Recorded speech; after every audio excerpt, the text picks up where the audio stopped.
xohlasa inshaalloh sizlarni ham Alloh bayatga chaqirsin.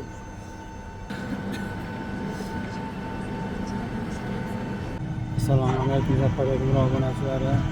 Mana Xudo xohlasa inshaalloh samolyotga o'tirdik. Sintron kompaniyasi bilan Sintron samolyotiga chiqib, Toshkentdan Madina Munavvaraga safarga chiqdik mana. Bismillahi tavakkaltu alalloh va la havla va la quwwata illa billahil azim.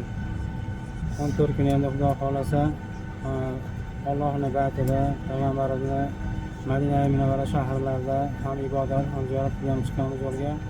Mana Xudo xohlasa inshaalloh sizlar ham shoshilinglar. Keyingi reysimiz Xudo xohlasa 10 fevralga boruvchilar bo'ladigan bo'lsa, pastda nomerlarga murojaat qilasizlar. O'zim o'sha joyda kutib olaman. Sog' bo'linglar, salomat bo'linglar. Barchalarga sog'lik, salomatchilik, Allohning baytida tavoqqa ro'zi nasib aylasin.